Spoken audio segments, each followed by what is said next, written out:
වේදනාව දැනෙන්නේ කැම නිසා නෙවෙයි, දත්වල සංවේදීතාවය නිසායි. විසඳුම නව සෙන්සිටිව් එක්ස්පර්ට් by සිග්නල්. තත්පර 30න් වේදනාවට සහනයක්. නැවත මතුවීම වැළැක්වීමට උපකාරී වේ. දත්වල සංවේදීතාවය නිසා ඇතිවන වේදනාව ඔබත් පරාජය කරන්න. නව සෙන්සිටිව් එක්ස්පර්ට් by සිග්නල්.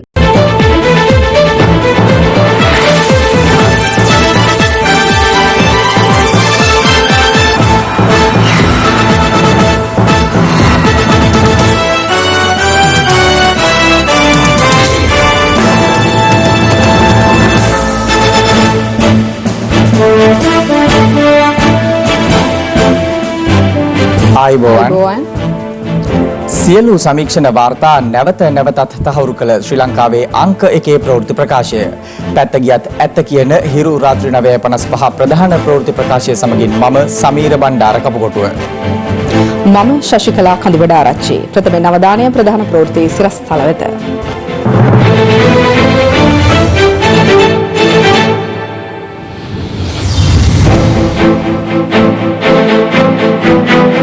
බුදුන්ගේ දන්ත ධාතුන් නිදන් කළයි සැලකෙන ඓතිහාසික ස්තූපයක් සොයාගැනී. කෝටි ගණන් මුදල් හුවමාරු වූ මහා පරිමාණ මද්ද්‍රව්‍ය ජාවාරම්කරුවන්ගේ ගිණුම් ගැන තොරතුරු හෙළිවේ. කුරුණෑගල රාජ්‍ය සභාව විනාශ කිරීම ගැන පොලිස්පති වාර්තාවක් ඇඳවයි. නවීන්ගේ දේශපාලන ඉලක්කය. දැන් මම පක්ෂයේ ඉන්නවා 3 හෝ 4ට මම ඉන්නවා. මට ඕනේ පක්ෂයේ පළවෙනියා වෙන්න. මං හිතනවා මට පුළුවන් කියලා පක්ෂේ නායකයා වෙන්න. පසුගිය රජයේ සමයේ සීමා නිර්ණ වාර්තාව ප්‍රමාද වූ හේතුව එහි හිටපු සභාපති කියයි. රජයේ ලොකු බලපෑමක් ආවා මේක බාර දෙන්න එපා. පුළුවන් තරම් ප්‍රමාද කරන්න. ඒක උඩ දාලා ඒගොල්ලෝ ඡන්දේ බලන්න. බලන්න. ඓතිහාසික විල්ගම්බෙහෙර රජමහා විහාර පරිශ්‍රයේ සිදු කළ කැණීම් වලින් මෙරට ශාසන ඉතිහාසය සම්බන්ධයෙන් වැදගත් සාක්ෂි කිහිපයක් අනාවරණ වී තිබෙනවා. පුරාවිද්‍යා බලධාරීන් සඳහන් කළේ බුදුන් වහන්සේගේ දන්ත ධාතුන් නිධන් කොට තනා ඇති බවට අනුමාන කළ හැකි ස්තූපයක් පිළිබඳවත් එහිදී කරුණු හෙළිදරව් වී ඇති බවයි. දවසේ පුවත සේරුවිල එක් කෙළවරක පිහිටි ඓතිහාසික විල්ගම්වෙහෙර රජමහා විහාරයයි මේ. පාලි ධාතු වංශය, සිංහල ධාතු වංශය වැනි ඓතිහාසික වංශ කතාවල සඳහන් වන්නේ සෝමාදේවිය සහ ගිරි අබා රජු විසින් විල්ගම්වෙහෙර රජමහා විහාරයේ සෝමනුවර ස්තූපය කර වූ බවටයි. එම පරිශ්‍රයේ පුරාවිද්‍යා දෙපාර්තමේන්තුව සහ මධ්‍යම සංස්කෘතික අරමුදල ඒකාබද්ධව වසර 2ක් තිස්සේ කැණීම් සිදු කළා. එහිදී පුරාවිද්‍යාත්මක සාක්ෂි හමු වී ඇත්තේ ක්‍රිස්තු පූර්ව 2 දක්වා තිබෙන ඉතිහාසයක් මෙම සෝමනුවර සෑයට උරුම කර දෙමින්. මේ දාගැබ ක්‍රිස්තු පූර්ව වකවානුවේ හැදුණු දාගැබක් විය හැකියි. මොකද මේ මුල්ම දාගැබවල තිබුණේ උඩින් ඡත්‍රය යශ්‍රී වගේ අංග ඒවයේ සාධක තියෙනවා. අවුරුදු 3කදී මේ ස්ථානය සංවර්ධනය වුණා, විකාශනය වුණා කියන කරුණ දැන් පුරාවිද්‍යානුකූලව හෙළිපෙහෙළි වෙලා තියෙනවා. ඒ අනුව මෙම ස්තූපය බුදුන් වහන්සේගේ දකුණු දළදා වහන්සේ නිදන් කොට තනා ඇති බවට විශ්වාස කරනවා. ඊට අදාළ සාධක කිහිපයක්ද පුරාවිද්‍යා නිලධාරීන් විසින් මෙලෙස හෙළිදරව් කෙරුණා. ධාතු අංශයේ සඳහන් වෙනවා සේරුවිල කෙළවර පැරණි සෝමනුවර කිරියබා රජතුමා විසින් දකුණු දළදාව නිදන් කරන ස්තූපයක් කෙරෙව්වයි කියලා. දැන් අපි දන්නවා මේ සේරුවිලේ වතුර ඇතුල් වෙන්නේ දකුණු දිශාවෙන්. වතුර පිට වෙන්නේ උතුරු දිශාවෙන්. ඒ කියන්නේ සේරුවිල කෙළවර කියන්නේ උතුරු පැත්ත. ඒකවල සේරුවිල උතුරු පැත්තේ තියෙන එකම ස්තූපය තමයි මේ ස්තූපය. ධාතු අංශයේ තව සඳහනක් තියෙනවා. කාවන්තිස්ස රජතුමා සේරුවිල මංගල මහා සෑය සංඝ සතු කර පූජා කරන්න සෝම නුවර ඉඳලා පෙරහරකින් සන්ධ්‍යා භාගී පිටත් වෙලා සේරුවිල ස්තූපයට කරවල වැටෙන්න කලින් ගියයි කියලා. ඒ කියන්නේ සෝම නුවර කියන ස්ථානය පිහිටන්න ඕනේ සේරුවිල ස්තූපයට බොහොම කිට්ටුව. ඉතින් අපිට අනුමාන කරන්න පුළුවන් මේ පැරණි සෝමනුවර ඉදි කරපු දකුණු දළදා වහන්සේ නිදන් කරපු ස්තූපය බොහෝ විට මේ අපි කැණීම් කරන මේ ස්ථානයේ වෙන්න පුළුවන්. කෙසේ වෙතත් බුදුරජාණන් වහන්සේගේ දක්ෂිණ දළදාව මෙම ස්ථානයේ නිදන් කර තිබුණේද යන්න තහවුරු කර ගැනීම සඳහා තවදුරටත් පර්යේෂණ සහ කැණීම් සිදු කිරීම අවශ්‍ය වනවා. මේක දැන් තව දාගැබ ප්‍රතිසංස්කරණ කටයුතු අවසానයි. නමුත් අර මළුවේ තියෙන මළුව සහ වටා තිබෙන ප්‍රාකාර සංරක්ෂණය කිරීමට අවශ්‍යයි. දෙපාර්තමේන්තුව ඉදිරියේදී මධ්‍යම සංස්කෘතික අරමුදල සමග අත්වැල් බැඳගෙන මේ ස්ථානයේ ඉදිරි කටයුතු කරන්න අපි තීරණය කළා තියෙනවා. දවසේ පුවත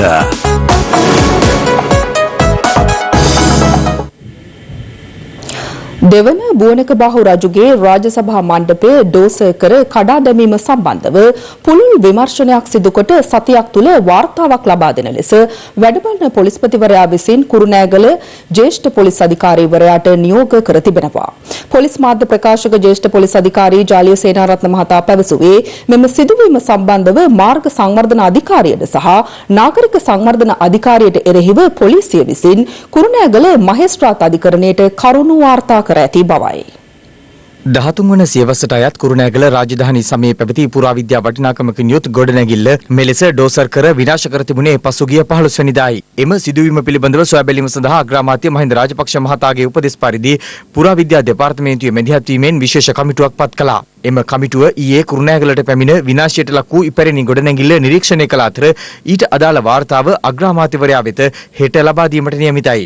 මේ අතර අද පැවති ප්‍රවෘත්ති සාකච්ඡා කිහිපයකදී මේ සම්බන්ධයෙන් අදහස් පළ වුණා. නගරාධිපතිවරයා කියනවා මේක මේ බුවනක බාරජතුමා නෙමෙයි කුලියට ගත්ත හෝටලේ අයිතිකාරයාගේ පුතාගේ නම කියලා. මාර කතාවන්නේ පුදුම ලෝකේ හිනාසන කතාවක් නෙමෙයි කියන්නේ. පුරාවිද්‍යාත්මක දේපලක් විනාශ කිරීමට තත් කිරීම හෝ වෙන යමකට යුක්තක් කිරීම දඬුවම් ලැබිය හැකි වරදක්. දඬුවම මොකද්ද? අවුරුදු 5ක සිර දඬුවම් හෝ ₹50000ක දඩයක්. මේ දෙකම ඇති කරගන්නත් පුළුවන්. දැන් මේ හෝටලයක් බවට පත් කරගත්තට පස්සේ මේ පුරාවිද්‍යාත්මක ස්ථානේ කොයිතරම් දේවල් වෙනස් කරලා ඇද්ද? මේ පුරාවිද්‍යාත්මක උරුමය විනාශ කරන්න කටයුතු සිද්ධ කරන්න උදව්පකාර කරපු සහයෝගය ලබා දීපු සියලු දෙනාම වහාම අත්අඩංගුවට අරගෙන නීතිය ක්‍රියාත්මක කරන්න නැත්නම් මේ රටේ පුරාවිද්‍යාත්මක නීතියත් රටේ නීතියත් පැහැදිලිවට ලක් වෙනවා කියන කාරණාව වේලාදී විශේෂයෙන්ම මතක් කරන්න ඕනේ. පුරාවිද්‍යාව ආරක්ෂා කරන්න සුවිශාල දායකත්වයක් හිරු මාධ්‍ය ආයතනයේ දක්වනවා. එතුමන්ලාට අපි මේ වෙලාවේ විශේෂයෙන්ම අපි මේ වෙලාවේදී කෘතඥ පූර්වකතාවය පළ කරනවා. අපිට ඊටාම පැහැදිලි කුරුණෑගල මහනගර සභාවේ නගරාධිපති කියලා කියන්නේ තනිකරම බත් කන බූරුවෙක් බවට පුරාවිද්‍යා ආඥාපනත කියන්නේ මේ රටේ බලවත්ම ආඥාපනතක්. වරෙන්තු නැතුව අත්අඩංගුවට ගන්න පුළුවන් පුරාවිද්‍යා ස්ථානයකට කවුරු හරි හානියක් කරනවා නම් එනිසා අපි කියනවා වහාම තුෂාර සංජීව කියන මේ කුරුණෑගල නගරාධිපතිවරයාට වහාම අත්අඩංගුවට ගන්න. එහෙම නොවුනොත් ඒක නරක පූර්වාදර්ශයක් වෙනවා. අපිට මතකයි 2016 අවුරුද්දේ සීගිරියේ කැටපත් පවුර කොණ්ඩ කටුවකින් සූරපු ද්‍රවිඩ දැරියක් සම්බන්ධයෙන් අනුගමනය කළ ක්‍රියාපිළිවෙත. ඇයට අවුරුදු 2ක සිරදඬුවමක් නියම වුණා මතක ඇති. සාමාන්‍යයෙන් අප ලබා නොදෙන විදියේ තත්වයක් තියෙන නීතිය යටතේ එබඳු බරපතල වරදක් සිදු වී තිබියදී ඇයි පොලිසිය අදාළ නීතිමය අංශ මේ සම්බන්ධයෙන් ක්‍රියාත්මක නොවන්නේ කියන බව තමයි අපි අද ජාතියක් හමුවේ ඉදිරියට ඇවිල්ලා තියෙන ප්‍රශ්නය. මෙම පුරාවිද්‍යා ගොඩනැගිල්ල ඩෝසර් කර කඩා දැමීම සම්බන්ධයෙන් පොලිසිය විසින් නාගරික සංවර්ධන අධිකාරියට සහ මාර්ග සංවර්ධන අධිකාරියට එරෙහිව කුරුණෑගල මහේස්ත්‍රාත් අධිකරණය වෙත කරුණු වාර්තා කර තිබෙනවා. පැමිණ ලැබිලා තියෙන්නේ කුරුණෑගල නගර සභාව සහ මාර්ග සංවර්ධන අධිකාරියේ ක්‍රියාකාරකම් හේතුවෙන් මේ අනර්ථය සිද්ධ වෙලා තියෙන බවට ඒ අනුව ඒ ආයතන දෙකට එරෙහිව අධිකරණයට කරුණු වාර්තා කරලා තියෙනවා. ඊට අමතරව පුරාවිද්‍යා අධ්‍යක්ෂ ජනරාල්තුමා විසින් පොලිස්පතිතුමාට විශේෂ පැමිණිල්ලක් කරලා තියෙනවා ඒ සම්බන්ධයෙන් ක්‍රියාමාර්ග ගන්න කියලා. ඒ අනුව පොලිස්පතිතුමා විසින් කුරුණෑගල ජ්‍යෙෂ්ඨ පොලිස් අධිකාරිය වෙත විශේෂ නියෝගයක් නිකුත් කරලා තියෙනවා. නිරීක්ෂණ සහ නිර්දේශ ඇතුළත් වාර්තාවක් සතියක් ඇතුළතදී පොලිස්පතිතුමාට ලබා දෙන්න කියලා. COVID-19 වෛරසය ආසාදිතව සිටි නාවික හමුදා සමාජිකයන් දෙදෙනෙකු පූර්ණ සුවය ලබා රෝහල් වලින් පිටවෑමත් සමග වෛරසයෙන් සුවය ලැබූ නාවික හමුදා සමාජිකයන් සංඛ්‍යාව 903 දක්වා ඉහළ ගියා. ඒ අනුව නාවික හමුදාව පොකුර තුළ තවදුරටත් රෝහල්ගතව ප්‍රතිකාර ලබන්නේ වෛරසය ආසාදිත නාවික හමුදා සමාජිකයන් 30 දෙනෙක් පමණයි. මේ අතර වෛරසය ආසාදිතව ප්‍රතිකාර ලබමින් සිටි තවත් ආසාදිතයන් 12 දෙනෙකු පූර්ණ සුවය ලබා අද රෝහල් වලින් පිටව ගියා.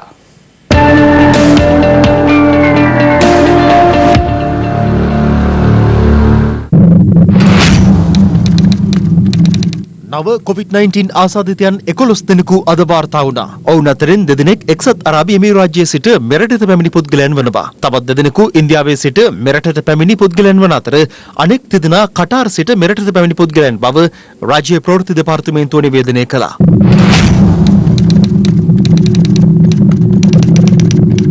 ඊයේ දිනේ තුල COVID-19 ආසාදිතයන් 7 දෙනෙකු වාර්තා වුණා. එම රෝගීන් 7 දෙනා අතර කන්දකාඩු පුනරුත්ථාපන මධ්‍යස්ථානයේ ආසාදිතයන්ගේ ආශ්‍රිතයන් 9 දෙනෙකු වාර්තා වුණේ හෝමාගම ප්‍රදේශයෙන්. තවත් එක් පුද්ගලයෙකු ලංකාපුර ප්‍රදේශයෙන් වාර්තා වූ අතර සේනපුර පුනරුත්ථාපන මධ්‍යස්ථානයේ රඳවියෙක් සහ පිලිපීනයේ සිට මෙරටට පැමිණි පුද්ගලයෙකුද ඊයේ වාර්තා වූ ආසාදිතයන් අතර වනවා. ඒ අනුව මෙරටින් වාර්තා වී ඇති COVID-19 ආසාදිතයන් 2715ක් අතුරින් 2035 දෙනෙකු පූර්ණ සුවය ලබා රෝහල් වලින් පිටව ගොස් තිබෙනවා. ඒ අද තවත් ආසාදිතයන් 12 දෙනෙකු පූර්ණ සුවය ලබා රෝහල් වලින් පිටව යාමත් සමගයි. ඒ අනුව තවදුරටත් රෝහල්ගතව ප්‍රතිකාර ලබන්නේ ආසාදිතයන් 669ක් පමණයි. පසුගියදා කන්දකාඩු පුනරුත්ථාපන කඳවුරේ සේවය කරමින් සිට නිවාඩු ලබා දෙහියත කණ්ඩිය දීවිද්දාගම ප්‍රදේශයට පැමිණි යුද හමුදා සෙබලාට වෛරසය ආසාදිත බවට තහවුරු වීමත් සමග ඔහුගේ පවුලේ සමාජිකයන් සහ ආශ්‍රිතයන් ස්වයං නිරෝධායනයට යොමු කෙරුණා. පසුව සිදු කළ PCR පරීක්ෂණවලදී අනාවරණ වුණේ අදාළ යුද හමුදා සෙබලාගේ බිරිඳට සහ දරුවාටද වෛරසය ආසාදනය වී ඇති බවයි. ඒ අනුව සෙබලාගේ බිරිඳගේ ආශ්‍රිතයන් 150 දෙනෙකුගේ PCR පරීක්ෂණ අද දෙහියත කණ්ඩිය දීවිද්දාගම ප්‍රදේශයේදී සිදු කෙරුණා. මේ අතර හිඟුරක්ගොඩ පොලිස් ස්ථානයේ නිලධාරීන් 13 දෙනෙකු ස්වයං නිරෝධායනයට ලක් කර තිබෙනවා. ඒ අතර නිලධාරීන් 10 දෙනෙකු සහ නිලධාරිනියන් 30 දෙනෙකු දවනවා. පැමිණිල්ලක් ගොනු කිරීම සඳහා පසුගියදා හිඟුරක්ගොඩ පොලිස් ස්ථානයට පැමිණි කන්දකාඩු පුනරුත්ථාපන මධ්‍යස්ථානයේ උපදේශකවරයෙකුට COVID-19 ආසාදිත බවට හෙළිදරව් වීම මීට හේතුවයි. මේ අතර කන්දකාඩු කඳවුරේ සේවය කළ යුද හමුදා සෙබළෙකුට වෛරසය ආසාදිත බවට තහවුරු වීමෙන් පසු ඔහු නිවාඩු ලබා කුරුණෑගල තෝරවතුරු ප්‍රදේශයේ සිය නිවසට පැමිණ සමීපව ඇසුරු කළ පවුල් 10කට අයත් පුද්ගලයන් 42 දෙනෙකු ස්වයං නිරෝධායනයට යොමු කළා. ඔවුන්ගේ PCR පරීක්ෂණ ඉදිරියේදී සිදු කිරීමට නියමිතයි. COVID-19 සම්බන්ධයෙන් සිදු කරන PCR පරීක්ෂණ සංඛ්‍යාව ඉහළ දමන ලෙස ඉල්ලා හික්කඩුව ප්‍රදේශවාසීන් අද බස් නැවතුම්පොළ ඉදිරිපිටදී උද්ඝෝෂණයක නිරත වුණා. අම්පාර ප්‍රදේශයේ ජනතාව බහුලව ගැවසෙන ස්ථානවල අහඹු ලෙස තෝරාගත් පුද්ගලයන්ගේ PCR පරීක්ෂණ සිදු කෙරුණා. ඔවුන් අතර පොලිස් නිලධාරීන්, බන්ධනාගාර නිලධාරීන්, පෞද්ගලික රෝහල් කාර්ය මණ්ඩලය, ත්‍රියරුද්‍ර රියදුරන් ඇතුළු පිරිසක් දබනවා. මේ අතර COVID-19 වෙන්ම සියලු බෝවන රෝග පාලන කටයුතු වලින් අද සිටිවත් වන බව මහජන සෞඛ්‍ය පරීක්ෂකවරුන්ගේ සංගමය ඊයේ ප්‍රකාශ කළා. ඒ අනුව මහජන සෞඛ්‍ය පරීක්ෂකවරුන්ගේ වෘත්තීය ක්‍රියාමාර්ගයේ හේතුවෙන් සෞඛ්‍ය සේවාවට සිදුවිය හැකි බලපෑම අවම කිරීම සඳහා ගත යුතු ක්‍රියාමාර්ග දක්වමින් රජයේ වෛද්‍ය නිලධාරීන්ගේ සංගමය නිවේදනයක් නිකුත් කර තිබෙනවා.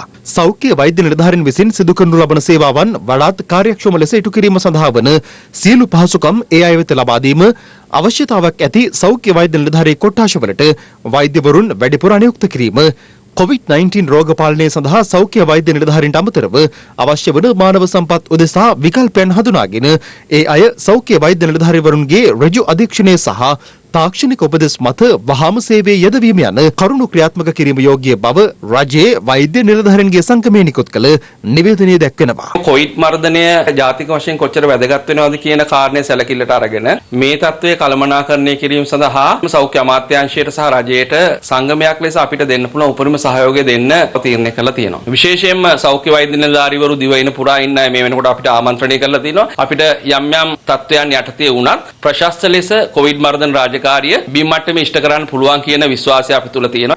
මේ අතර COVID-19 වෛරසය ආසාදනය වීමෙන් දිනක් තුල වාර්තා වූ වැඩිම ආසාදිතයන් සංඛ්‍යාව 2,56,848ක් ලෙස ඊයේ වාර්තා වුණා. ඉන් බහුතර ආසාදිතයන් සංඛ්‍යාවක් වාර්තා වූයේ ඇමරිකාවෙන්, බ්‍රසීලෙන් සහ ඉන්දියාවෙන්. මේ වන විට ලෝක පුරා රටවල් රැසකින් හඳුනාගෙන ඇති COVID-19 මරණ සංඛ්‍යාව 6,04,963ක්. මෙවර මහමැතිවරණය සඳහා ශ්‍රී ලංකා පොදුජන පෙරමුණෙන් රත්නපුර දිස්ත්‍රික්කය සඳහා ඉදිරිපත් වන අපේක්ෂකයන්ගේ ජය තහවුරු කිරීමේ රැස්වීම් වලට ජනාධිපති ගෝඨාභය රාජපක්ෂ මහතා අද එක් වුණා. එහිදී ජනාධිපතිවරයාට ජනතාවගෙන් ලැබුණේ උණුසුම් පිළිගැනීමක්. පොදුජන පෙරමුණේ අපේක්ෂකයන්ගේ ජය තහවුරු කිරීම වෙනුවෙන් ඇඹිලිපිටිය ළමා උද්‍යානයේ අසල සංවිධානය කර තිබූ ජනරැලියකට එක් වූ ජනාධිපති ගෝඨාභය රාජපක්ෂ මහතාට උණුසුම් පිළිගැනීමක් හිමි වුණා. ඊට එක්ව සිටි ජනතාව සිය ගැටලුද ජනාධිපතිවරයා වෙත ඉදිරිපත් කළා.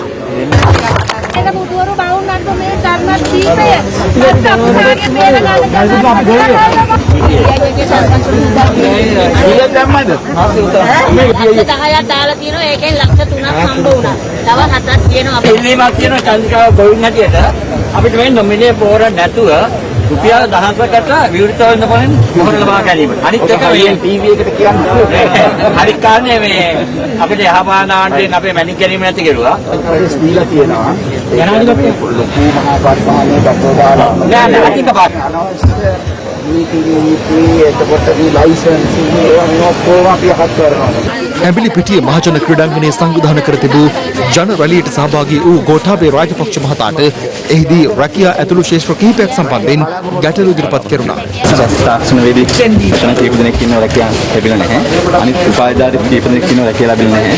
ඒ ටීම් එක තමයි මේ නෑ ඒ ලැබිලා නැත්නම් ඒගොල්ලෝ අර ඉල්ලලා නැති හින්දා වෙලාවට ප්‍රොඩක්ටිව් තැන් වලට යන්න ඕන. උගන්නන්න නිකම් මේ ලියන තැන් වලට ගිහිල්ලා වැඩක් නැහැ. ආර්ථිකයට කොටස්කාරය වෙන උපාධිධාරීන් තමයි ඕන. අනතුරුව ගොඩකවිල ප්‍රාදේශීය සභා ක්‍රීඩාංගණයේ සංවිධානය කර තිබූ ජන රැළියට සහභාගී වීමට පැමිණි ජනාධිපතිවරයා පිළිගැනීම සඳහා පාසල් සිසුයන් පිරිසක්ද පැමිණ සිටියා. ඉස්කෝලේ පටන් ගන්න ඕනේ. දැන් කම්මැලිද?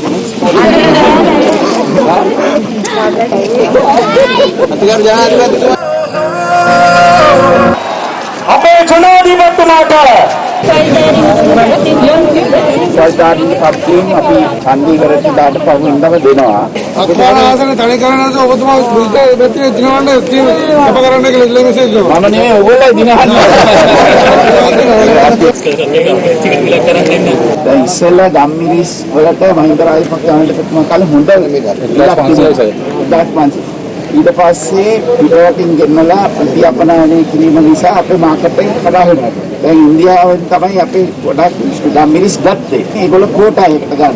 ඒ කෝටා එක ගමන්ම අපේ ගම්මිරිස් වල මිල පහත යනවා. අපි කරන්න ඕන මේකට අලුත් මාකට් එකක් ගන්න. ඒකම මේ වැලිලට් කරන්න ඕන මේකට. මේවා පිළිසිදු කරලා තෙල් හදලා ගම්මිරිස් වල තියෙනවා. මේවා කරලා තමයි අපි රජයක් හැටියට අපි බලාපොරොත්තු වෙන්නේ මේක ඇල්ල කරන්න. ඒක මම ඇත්තටම ගම්මිරිස් ඔක්කොගේම රසීමක් කඳවලා තියෙනවා. ඒකදී අපි බලන්නේ කොහොමද සාවර මිලක් ගොවියට ලබා ගන්නට පුළුවන් වෙන්නේ කියලා. අපේ ජනාධිපතිතුමාට මෙරට දේපල කිසිවෙකුටත් විකිණීමට ඉඩ නොතබන බව අග්‍රාමාත්‍ය මහින්ද රාජපක්ෂ මහතා පවසනවා. අග්‍රාමාත්‍යවරයා මේ බව සඳහන් කළේ මොනරාගල සෙවණගල ප්‍රදේශයේ පැවති ජනහමුවකට එක්වෙමින්. ශ්‍රී ලංකා පොදුජන පෙරමුණෙන් මෙවර මහමැතිවරණයට තරඟ කරන අපේක්ෂකයන්ගේ ජයත හඹුරු කිරීම වෙනුවෙන් මොනරාගල සෙවණගලදී සංවිධානය කර තිබූ ජනහමුව පැවැත්වුණේ අග්‍රාමාත්‍ය මහින්ද රාජපක්ෂ මහතාගේ ප්‍රධානත්වයෙන්. වරාය විකුණා අපි යාන්තම් ගුවන් තොටුපොළ නාත්ත ගත්තා. අපි ආපු හින්දා ඒ පැත්තේ ඇමතිවරු හිටියා. ඔය සජිත් ප්‍රේමදාසත් ඒකට ඇමතිනේ. අපි බොහොම පැහැදිලිව මේ රටේ දේපල විකුණන්න ඉඩ තියන්නේ නැහැ කාටවත්. අද මම පත්තරේ බලනකොට මට ආරාධනාවක් තියෙනවා ශ්‍රී ලංකා නිදහස් පක්ෂයෙන් එන්න කියලා. සභාපතිකම ගන්න කියලා. මම කිව්වා අපි ශ්‍රී ලංකා නිදහස් පක්ෂයේ හදපු අය අපේ තාත්තලා. නමුත් අපි 2015 පෙරදුනාට පස්සේ අපිට ශ්‍රී ලංකා නිදහස් පක්ෂය පලා බෙදන්න පටන් ගත්තා. ඊට පස්සේ අපි ලෙව්වා. එතකොට ඉතින් වෙන මොනව කරන්නද? එතකොට තමයි අපි කිව්වේ නෙළුම් පොට්ටුව යටතේ පොදු ජන පෙරමුණක් නදාගෙන තරග කළා ප්‍රාදේශීය සභා മന്ത്രിවරු 3000 ගාණක් 171ක් අපි ජයග්‍රහණය කෙරෙව්වා. දැන් මෛත්‍රීපාල සිරිසේන මැතිතුමා මට අගමැතිකම දුන්නා. අද නැවත එක්කව වෙලා ඇවිල්ලා පෙරමුණක අපි ඉන්නේ. මනාපලට යුද්ධ කරන්න එපා, සටන් කරන්න යන්න ඕනේ නැහැ. ඒක මන් දිය යුතු උපදේශක්. මං අවුරුදු 50 ගාණක් දැන් දේශපාලනේ. ඉතින් ඒකින්ද කරුණා කරලා අපි කියන දේ පොඩ්ඩක් අහන්න. මොකද අද එක්සත් ජාතික පක්ෂ දෙකට කැඩිලා. සජිත් පිලයි රනිල් පිලයි කියලා. යාළුවගේ සටන සිරිකොත අල්ල ගන්න. එක්කෙනෙක් අල්ල ගන්න හදනවා, එක්කෙනෙක් පිටියා ගන්න හදනවා. ඉඩම් නඩුවක් දාගෙන බෙදා ගන්න යන්න. අද TNA එකේ ප්‍රතිපත්ති ප්‍රකාශය නිකුත් වෙලා තියෙනවා. ඒකේ ඒකීය කෑල්ල ගිය පාර තිබුණා, මේ පාර නෑ කියලා තාරංචි මම දන්නේ නැහැ. මට ලැබිච්ච ආරංචි. මේ රට කෑලි වලට කඩන්න දෙන්න බෑ. කෑලි වලට කඩන්න දෙන්නෙත් නෑ කියන එක ප්‍රභාකරන් තුවක්කුවෙන් ගන්න හදපු දේ අපි පෑනෙන් දෙන්න සූදානම් නෑ කියන එක නම් පැහැදිලිව අපි තමුන්නාන්සේලාට කියන්න ඕනේ. ජනතාවට සහන ලබා දීමට නම් රටේ පාලකයින් දුෂ්කර ක්‍රියා කළ යුතු බව සමගී ජන බලවේගයේ නායක සජිත් ප්‍රේමදාස මහතා පවසනවා. ඔහු මේ බව සඳහන් කළේ අවිස්සාවේල ප්‍රදේශයේ පැවති ජන හමුවක් අමතමින්. බඩු මිල අහස උසට නැගලා ජීවන බරින් ජනතාව තෙරපිලා ආණ්ඩුව හදන්නේ 5000 කෑලි දෙකක් දීලා මූණ දෙන්න තියෙන අභියෝගයෙන් පැනලා යන. අමාරු තීන්දුව ගන්නෙ නැහැ. කොහොමද අපි ආර්ථිකයේ ගොඩ ගන්නේ? කොහොමද අපි මිනිස්සුන්ගේ අතේ සල්ලි ටික ලබන්නේ? කොහොමද අපි ජනතාවගේ ජන ජීවිතය උඩට ගෙනෙන්නේ? මේවා පිළිබඳව කිසිම සැලැස්මක් නැහැ. සැලසුම් ඉදිරි කරනකොට කුහකකම් ක්‍රියාත්මක කරන මේ කඩා වැටෙන ආර්ථිකය කොහොම හරි ගොඩ ගන්නට ඕන. එසේ නොවුනහොත් මොකක්ද වෙන්නේ? මහා ආර්ථික ප්‍රපාතයකට මුළු රටම පල්ලම් බහින. එක්තරා වෙලාවක එයි ගොඩ ගන්නම බැරි තත්යකට වැටෙන. අන්න එතනට වැටුනොත් මුළු රටම අනතුරුයි. ඉතින් එසේ වන්නට පෙර මිනිස්සුන්ගේ අතට සල්ලි ටික දෙන්නට මිනිස්සුන්ට සහන ටික දෙන්නට ඒ සහන දෙන්නට හැකියාවක් තියෙනවා. රටේ පාලකයෝ දුෂ්කර ක්‍රියා කරන්නට කැබිනට් මණ්ඩලයේ සමාජිකයෝ සුරසැප විඳිනකොට රට ගොඩනගන්නට බෑ. ආණ්ඩුව බිහි කරලා පැය 24ක් ඇතුළත අපි අනිවාර්යයෙන්ම තෙල් මිල පහත දමනවා. දැන් මේ තියෙන ආණ්ඩුව තීන්දුව කරලා තියෙනවා මාස 12කට තෙල් මිල වෙනස් කරන්න නැහැ. මොන අදූරදර්ශී ක්‍රියාවක්ද? මාස 9කදී මෙරට ගැටලු විසඳීමට නොහැකි වූ ආණ්ඩුවකට බලය ලබා දී පළක් නොවන බව එක්සත් ජාතික පක්ෂ නායක රනිල් වික්‍රමසිංහ මහතා පවසනවා. ඔහු මේ අදහස් පළ කළේ ත්‍රිකුණාමලයේදී අද පෙරවරුවේ පැවති ජනහමුවකට එක්වෙමින්. ත්‍රිකුණාමල දිස්ත්‍රික්කයෙන් තරඟ වදින එක්සත් ජාතික පක්ෂ අපේක්ෂකයින්ගේ ජය තහවුරු කිරීම වෙනුවෙන් මෙම ජනහමුව සංවිධානය කර තිබුණේ ත්‍රිකුණාමල නගර සභා ශාලාවේදී. කොරෝනා පිළිබඳ PHIලා බලය ඉල්ලුවා ගැසට් නිවේදනය නිකුත් කළා කියනවා. PHලා කියනවා අපිට බලේ නැහැ කියලා. තාම වර්ධනය යනවා. කවුද මේ අවුලට වග කියන්නේ? ඔහොට්ටුවේ ආණ්ඩුවනේ. අද ලංකාවේ ලොකුම ප්‍රශ්නේ කොරෝනා පාලනයයි. දෙවනුව කොරෝනාව නැතිුනේ ආර්ථිකයට නව පණක් දෙන එක. දැන් ඉස්සෙල්ලම ඇතිරීම වළක්වන්න පියවර ගන්න නැත්නම් අපි කොහොමද මේ ආණ්ඩුව ගැන විශ්වාසයක් තියන්නේ? මේ ආණ්ඩුව කොරෝනා අමතක කරා කියලා කොරෝනා අපි අමතක කරන්න යන්නේ නැහැ. බඩු මිල වැඩි වෙනවා. අපිට කියනවා පොලි අඩුයිලු. පොලි අඩු නම් මිලත් අඩු වෙන්න ඕනේ. මේ රට ඉදිරියට ගෙනෙන්න මුදල් ඕනේ. මේ ආණ්ඩුව බංකොලු. අර මිලියන 7000ක් විතර නැති වෙනවා. මේ ප්‍රශ්නේ ආවේ කොරෝනා වලට ඉස්සෙල්ලා. ඔකේ ලක්ෂ 10කට රැකියා නැති වෙනවා. ඒකට මාසෙ රුපියල් 10000ක් දෙනවා. 3 wheeler වගේ ඒවා බේරන්න. ඒ බෝට්ටුත් තියෙනවා දැන් ණය අරගෙන. ඒවා බේරන්න. කොහොම හරි අමාරුවෙන් මේක අපි ගෙනියමු අවුරුද්දක්. දෙවෙනි අවුරුද්දේ දියුණු වෙයි. ඒකට තමයි මේ තරුණයන්ට අනාගතයක්. අපිට විතරයි මාර්ගයක් තියෙන්නේ. ඒ පණිවිඩය කියනවා මෙතෙන්ට. තිරිකුණාමලේ වරාය හදන්න ඉන්දියාව, ජපානය, සිංගප්පූරේ කැමැත්තක් දැක්වුවා. අපි කප්පල් තුනේ වෙන් කරා ජාතික වෙළඳ කලාපයක් හැටියට. අද මොකද්ද කරේ? අර MCC කියලා කිව්වා මේ මාර්ගයෙන් තමයි රට බෙදන්නේ කිව්වා. තව මොකද්ද කරේ? දැන් ජපානයේ එක ගිහින් කොළඹ වරාය හැප්පුණා. ඉතින් කවුද සල්ලි දෙන්නේ? ඔක්කොම කඩලා දැම්මා. අපි දුන්නානේ මාස 9ක් දැන්. මාස 9න් බැරි වුණා. දැන් තව දීලා වැඩක් නැහැ. පොහොට්ටුව අයින් කරන්න. එක්සත් ජාතික පක්ෂයේ නායකත්වය වෙනස් විය යුතු බව එම පක්ෂයේ ජාතික සංවිධායක හිටපු පාර්ලිමේන්තු මන්ත්‍රී නවීන් දිසානායක මහතා පවසනවා. හැටන් දිඹුලපතන ප්‍රදේශයේ ජනහමුවකට එක්වමින් ඔහු සඳහන් කළේ පක්ෂ නායකත්වයට අවශ්‍ය සියලු සුදුසුකම් Tamanට ඇති බවයි. පක්ෂ නායකත්වයේ වෙනසකුත් වෙන්න ඕනේ. අවුරුදු 26ක් එක පුද්ගලයෙක්ට පක්ෂ නායකය වෙලා ඉන්න බෑ. අපි ඒක ඕපන්ලි කියනවා. ඒක හංගන්න දෙයක් නෑ. රනිල් වික්‍රමසිංහ මහත්තයා 25 වෙනිදා එනවා. නුවරඑළියට අපි එතුමාට ඕපන්ලි කියනවා. ඒතකොට එක්සත් ජාතික පක්ෂය ඇතුලේ මම ඉන්නවා එතන ඉහළම තැනක. මං හිතනවා මට පුළුවන් කියලා පක්ෂ නායකයා වෙන්න. මම පක්ෂ නායකයා වෙලා මේ රටේ ඉහළම පුටුවකට ජනාධිපති නැත්නම් අගමැති වුණොත් කවදා හරි මම ඉස්සෙල්ලම වැඩ කරන්නේ මගේ නුවරඑළිය ජනතාවට. ඉතින් අවුරුදු 20ක් මං දැන් දේශපාලනය කරලා තියෙනවා. දැන් මම පක්ෂයේ ඉන්නවා 3 හෝ 4ට මම ඉන්නවා. මට ඕනේ පක්ෂයේ පළවෙනියා වෙන්න. ඒකට මට පුංචි තල්ලුවක් දෙන්න දාබරම් මෙතන. මොනරාගල සෙවණගල ප්‍රදේශයේ පැවති මැතිවරණ ප්‍රචාරණ ජනහමුවකදී උණුසුම් තත්ත්වයක් හටගත්තා. ඒ හිටපු පාර්ලිමේන්තු මන්ත්‍රීවරයෙකු වන ජගත් පුෂ්පකුමාර මහතා ජනහමුව ඇමතීමට සූදානම් වූ අවස්ථාවේදී මොනරාගල සෙවණගල ප්‍රදේශයේ පැවති මැතිවරණ ප්‍රචාරක ජනරාලිය ඇමතීමට හිටපු අමාත්‍යවරයෙකු වූ ජගත් පුෂ්පකුමාර මහතා සූදානම් වූ අවස්ථාවේදී බුත්තල උණවටුන රජමහා විහාරස්ථානයේ විහාරාධිපති පූජ්‍ය මහසින්ගම නන්දසාර හිමියන් ඇතුළු ප්‍රදේශවාසීන්ගෙන් විරෝධය ලැබුණා. මම මේ කතාවක් බලෙන් ගන්නෙ. අපිට මේ වේදිකාව දැක්කාම හිරිකිතයක් දැනෙනවා. අප්පච්චි පාරක් දිගේ ඇවිද්දවන්න වැඩ කරනවා කියපු එවුන් මේ වේදිකාවේ ඇවිල්ලා නිදිවදින්න හදනකොට අපි දෙන්නේ මුන්ට අද මෙලු පොත් වෙලා ඉන්නකොට අපි මේ වේදිකාවේ අපි මොකක්ද දෙන්නේ නේද පොත් පාර කරන්න අපේ අප්පච්චිත් එක්ක අපි එදා පිටියා අදත් ඉන්නා මේ කට්ටිය සෙල්ලම් දානකොට යහපානියත් එක්ක අපි මුටි කෑවා අපි මෙයාලා වෙන්නේ අපි වින්දා මෙතන ආයි මේ ආයත මෙතන රඟන්න දුන්නොත් මේ වෙල්ලාසේ මිනිස්සු නෙවෙයි කියන එකත් අපි කියන්නට ඕන අපේ අප්පච්චි එනකම් ආයි මේකේ පිළිගන්නුනාට විරෝධය මතකමින් හිටපු අමාත්‍ය ජගත් පුෂ්පකුමාර මහතා ජනරාලිය ඇමතු අතර එහිදී ජනතාවගෙන් ඔහුට එල්ල වූයේ දැඩි විරෝධයක්. අභිවාදන මහා සංඝරත්නයේ අවසරයි.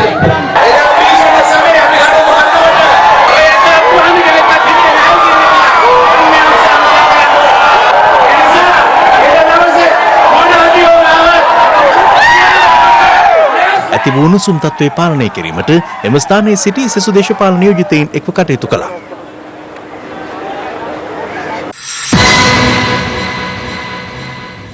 උණුසුම් වන දේශපාලන වේදිකාවේ පක්ෂ විපක්ෂ දේශපාලඥයින් පළ කළ අදහස් කිහිපයක් දැන්. කොරෝනා වෛරසය පිළිබඳව තාම හරියට ආණ්ඩුව පණිවිඩයක් දෙන්නේ නැහැ. ඉස්කෝල කල් දානවා. ඒ කල් දානකොට ඇයි කල් දාන්නේ මොකද්ද කියන එක අපිට දන්නෙත් නැහැ. ඒ නිසා මම තමුන්නාන්සලට කියන මේ ආණ්ඩුවට මේ රටේ ආර්ථිකය හදන්න තමුන්නාන්සලගේ අතමිට සරු කරන්න හැකියාවක් නැහැ. ගෝඨාභය මහත්තයාගේ සෞභාග්‍ය දැක්ම තමයි අපේ අත්පොත බවට පත් වෙන්නේ අගෝස්තු 5න් පස්සේ. මේ වචනයක් අකුරක් කිස්පිල්ලක් පාපිල්ලක් නැර ක්‍රියාත්මක කරන්න කියන සටන අපි අගෝස්තු 5 වෙනිදා ඉඳලා ආරම්භ කරනවා. අපි ඒක කඩාකප්පල් කරන්නේ නැහැ. මහින්ද මහත්තයාට 3-2 බලයක් මේ පාර්ලිමේන්තුවේ ගන්න බෑ. හැබැයි එක්සත් ජාතික පක්ෂයෙන් සජිත් පිළෙන් ඒ කට්ටිය බිලී බානවා. ඊට වැඩිය හොඳයි ඒ ඡන්ද ටික කෙලිම මහින්ද මහත්තයාලට දීලා දාන්න. ඇයි? එතකොට ඉතින් දැනගෙනනේ දුන්නේ මේ පැත්තට යනවා කියලා. මොකද වයි වංගු දාලා ගෙනියන්නේ. ශ්‍රී ලංකා නිදහස් පක්ෂය අපේ පක්ෂයේ පොදුජන පෙරමුණේ පාර්ශවකරුවෙක් පමණයි. මම හිතන්නේ ශ්‍රී ලංකායක වෙන් වුණත් අපිට පාර්ලිමේන්තුවේ බහුතරය අපිට තියාගෙන වැඩ කටයුතු කරන්න පුළුවන් කියන විශ්වාසය අපිට තියෙනවා. ඒ අයට ඕනේ මේ ආණ්ඩුවක් හදන්න නෙමෙයි. අරයාගේ කකුලෙන් ඇදලා මෙයාගේ කකුලෙන් ඇදලා අරයා පරද්දලා මෙයා පරද්දලා උඩට එන්න. දුර්වල මිනිස්සු තමයි අපේක්ෂකයන්ට බනින්නේ. දැන් මේ අලියට හුලං ගහන කට්ටිය කියන තව කතාවක් නේ. රාජාලියට වෙච්ච වැඩේ මතකද? අන්තිමට රාජාලියා පච වෙලා කිච වෙලා අන්තිමට අපේ අස්සට රිංගුවා නේද? ඕක කියනවනේ. රාජාලියා කියන්නේ 100ක් විතර හිටපු කණ්ඩායමකින් 10ක් 12ක් හැටිලා එළියට ගියා. සමගි ජන බලවේගය කියලා කියන්නේ 100ක් විතර හිටපු කණ්ඩායමෙන් 10ක් 12ක් විතර තියලා 80ක් 90ක් එළියට ආවා. දැන් බලන්න 20යි 20 දී හරියට වෙලාව බලන්නේ නැතුව එතුමා ඉදිරිපත් වුණා. වාහනේ හප්පගත්තා. දැන් වාහනේ කොච්චර අලුත් වාහනයක් වුණත් හැප්පුණාම වටිනාකම අඩු වෙනවා. දැන් මේ ඉදිරි මහමැතිවරණේ ආයෙ හප්පගත්තොත් වෙන්නේ නැවතත් වටිනාකම් අඩු වෙනවා. ගෝඨාභය රාජපක්ෂ ජනාධිපතිතුමාගේ ආණ්ඩුවෙන් ගාල්ල ජනතාවට යුතුයකම් ඉෂ්ට කරලා දෙන්න රමේෂ් පතිරනාත් මොහන් පේදසෙල්වත් පෙරමුණගෙන කටයුතු කරනවා. සමහරුන්ට ඕන කරනවා මුළු ලංකාවෙම වැඩිම මනාපගත් එක්කෙනා වෙන්න. ඒක මානසික රෝගියක්. ඊළ කියනවා මටයි අහවලාටයි දෙන්න කියලා. ඒතර අනිත් මිනිස්සු කොහොමද දේශපාලනය කරන්නේ? දේශපාලඥයෙක් පොළොන්නරුවේ හැදීගෙන ආවනම් දැල්ල කඩලා දාන. ඒ දැල්ල කඩලා දාන නිසා තමයි පොළොන්නරුවට නායකයෙක් නැති වුනේ. ඒතකොට පහුගිය අවුරුදු 30ෙම මඤ්ඤොක් කාලයක් බෙදුවා පොළොන්නරුවේ එක පුද්ගලයා. අද මේ මට බයින මේ ලෝක දෙයක් දන්නේ නැති නිකම් මේ පැටව කුක්කෝ ඉතිහාසය දන්නේ නැහැ කරපු වැඩ දන්නේ නැහැ බෝක්කුවක් දාලා නැහැ පාලමක් දාලා නැහැ ඉස්කෝලයක් හදලා නැහැ. එහෙම මිනිස්සු මහා කයිවාරු කාරෝ නන්දොඩ වෙනවා. සමහරු නම් මෛත්‍රීපාල සිරිසේන මැතිතුමාව දිරිගන්නන විදිහේ ප්‍රකාශ අපේ කාලේ කරනකොට අපිට බනින්න ගත්තා. ඒවා දිරිගැන්වීමේ ප්‍රකාශ නෙවෙයි ඒවා තමයි නඩු කියලා කියන්නේ. අපිට ඕන වුණා මේ දෙක හප්පන්න. ඒ නිසා මේ ජනාධිපති පුටුවයි අගමැති පුටුවයි එකට එකට හප්පුවාම තමයි අරමුදේ උස්සන්න වෙන්නේ. එතකොට තමයි ශ්‍රී ලංකා නිදහස් පක්ෂ කණ්ඩායම සතුව තිබෙන ඡන්ද පදනම අපේ ජයග්‍රහණයට එකතු වෙන්නේ. 3-2 බලය ඡන්දෙන්ම අරගෙන දුන්නම ඉවරයි. නැත්නම් වෙන්නේ එක ලාග්ගෝ වෙනවා ජනාධිපතිතුමාගේ දැක් ශක්තිමත් කරන්න ආවයි කියලා. සමහර රට මේ දිරවන්නේ නැති චරිතත් එන්නේ ඉඳී තියෙනවා.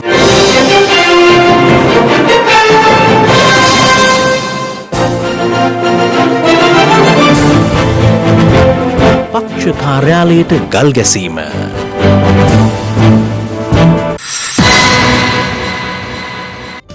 ඇල්කොහොල් අඩංගු හෑන්ඩ් සැනිටයිසර් භාවිත කරන්න. ලෙඩ රෝග ඇති කරන විෂ බීජවලට එරෙහිව සටන් කරන්න. හඳුන්වා දීමේ මිල රුපියල් 350යි.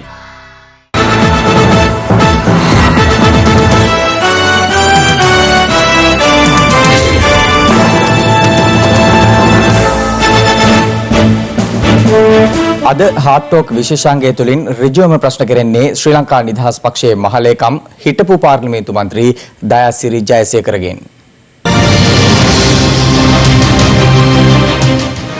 ඇයි මේ දුවන කෝච්චියකට බෙල්ල තිබ්බේ? මම දුවන කෝච්චිය වලට බෙල්ල තියලා නැහැ සාමාන්‍යයෙන්.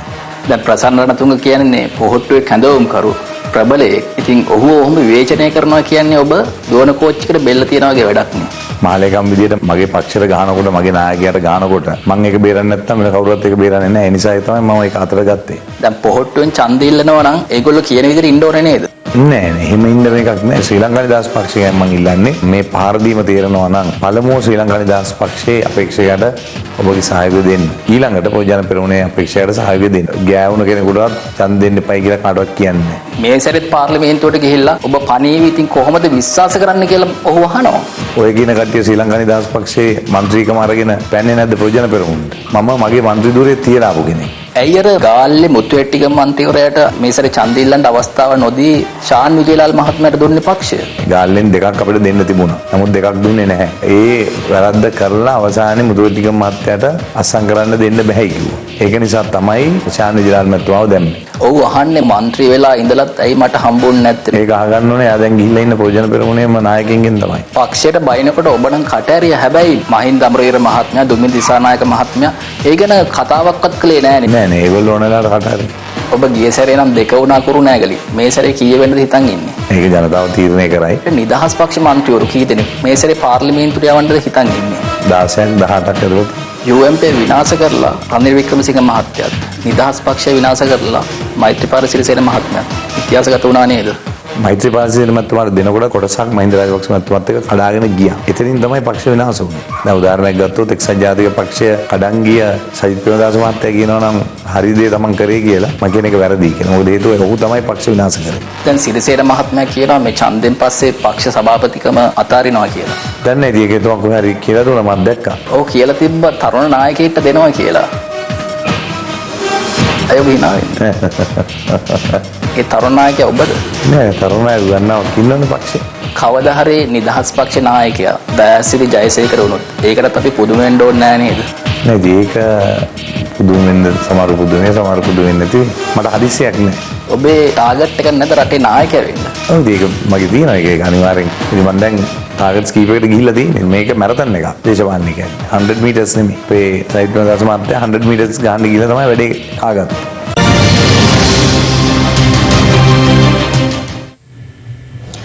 මද්‍රව්‍ය ජාවාරම් වලට සම්බන්ධ අපරාධ කල්ලියක සමාජිකයෙක්ට අයත්ව තිබූ රුපියල් කෝටි 37ක මුදල් චෙක්පතක් සම්බන්ධයෙන් බස්නාහිර පළාත භාර ජ්‍යෙෂ්ඨ නියෝජ්‍ය පොලිස්පති දේශබන්දු තෙන්නකෝන් මහතා අද මාධ්‍යට අනාවරණය කළා.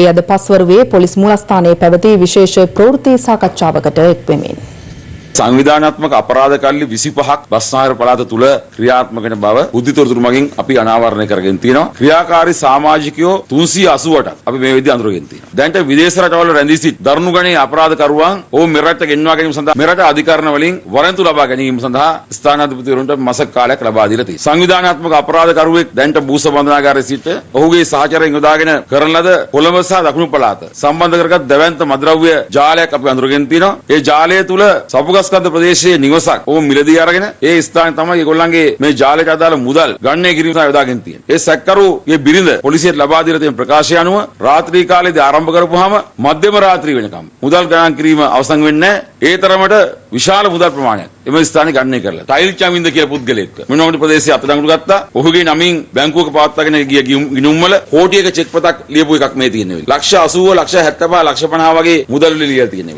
මේ ගිණුමේ කෝටි 37ක් මුදල් සංසරණය වෙලා තියෙනවා. තවත් මද්‍රව්‍ය ජාවාරකරුවෙක් වන මර්වින් ජාඩ කියන පුද්ගලයා. ඔහුගේ ගෙදර ඉන්න සේවකයෙක් නමින් පවත්වාගෙන ගිණුමේ ලක්ෂ 1400. ඒ වගේ තවත් තුන තාරක නැමැති සංවිධානාත්මක අපරාධකරුවාගේ සහචරයන් විසින් පවත්වාගෙන ගිය ලක්ෂ 1000ක පමණ ගිණුම් වල. මේ සියල්ලම සොයාගෙන තියෙනවා. ඒ අනුව මින් පසුව මද්‍රව්‍ය ජාවාරමේ නියුතු පුද්ගලයන් උපයාගත් සියලු මුදල් රාජ්‍යසන්ත කිරීමට අවශ්‍ය කරන ක්‍රියාමාර්ග ගන්න. මද්‍රව්‍ය ජාවාරම්කාරව මොවුන්ගේ ගිණුම් සහ ඔවුන්ගේ වත්කම් සම්බන්ධයෙන් පරීක්ෂා කිරීමට යාම සමගම විශ්වවිද්‍යාල ළමයි සාමාන්‍ය තත්ත්වයේ ඉන්න මිනිස්සුන්ව සම්බන්ධ කරලා ඔවුන්ගේ ගිණුම් වලට මුදල් තැන්පත් කරලා මාසිකව සුළු දීමනාවක් උන්ට ලබා දෙන ව්‍යාපාරක ආරම්භ කරලා තිනවා. මට විශ්වවිද්‍යාල ශිෂ්‍යයෝ කීප දෙනෙක්ට පැමිණිලි යනවා. ඔවුන්ගේ උගුල් වලට අසු වෙලා තිනවා. ඔවුන්ගේ ගිණුම් වලට බැර වෙච්ච විශාල මුදල් ප්‍රමාණයක් ඒ පාතාල අපරාධ කරුවන් ලබා දුන් උපදෙස් අනුව ඊසි කෑෂ් ක්‍රමයට කුඩු අයගේ account වල බැහැර කරපු අවස්ථාවල් ඒ සම්බන්ධයෙන් ඉරිදරව්වක් මම ලබන සතියේ කරනවා. මේ අතර නීති විරෝධී වත්කම් සහ බුද්ධිමය දේපල වැරදි සම්බන්ධයෙන් සොයා බැලීමට නීති විරෝධී වත්කම් විමර්ශන කොට්ටාසයේ ලෙස නව පොලිස් ඒකකයක් පිහිටුවීමට පියවරගෙන තිබෙනවා. ඊට අදාළ ගැසට් නිවේදනය අද නිකුත් කරන බව පොලිස් මාධ්‍ය ප්‍රකාශක ජ්‍යෙෂ්ඨ පොලිස් අධිකාරී ජාලිය සේනරත්න මහතා පැවසුවා. මෙම ඒකකයේ ක්‍රියාත්මක වෙන්නේ අපරාධ පරීක්ෂණ දෙපාර්තමේන්තුවේ නියෝජ්‍ය පොලිස්පතිවරයා යටතේ. ඒ වගේම එම කාර්යයන් සඳහා උප ඒකක 7ක් ස්ථාපනය කිරීමට නියමිතයි. දිවයිනේ ඕනෑම ස්ථානයක සිද්ධ කරන විමර්ශන වලට අදාළව මෙම විශේෂඥ සහාය මෙම ඒකකයෙන් ලබා දීමට බලාපොරොත්තු වෙනවා.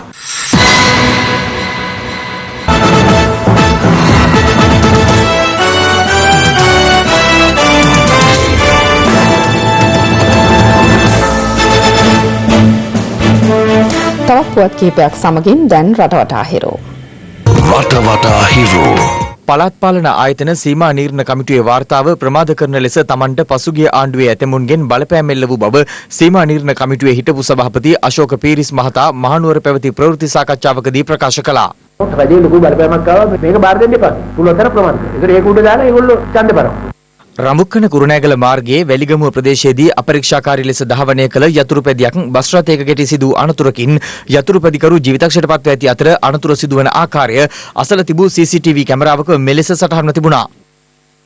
වාලච්චේන ප්‍රදේශයේ ශ්‍රී ලංකා මුස්ලිම් කොංග්‍රසයේ අපේක්ෂකයෙකුගේ පක්ෂ කාර්යාලයකට පිරිසක් පහර දෙන ආකාරය CCTV කැමරාවක මෙලෙස සටහන් වී තිබුණා. පසුගිය නවවැනිදා විජිතපුරදී දුම්රියක ගැටී සිදු වූ අනතුරකින් පසු අතුරුදන්ව සිටි වනාලියෙකු ඊයේ කලාවෙවේ සිටියේදී සොයාගත් අතර පසුව වනජීවි නිලධාරීන් දැඩි දුෂ්කරතා මැද්දේ වනාලියාට ප්‍රතිකාර සිදු කළා.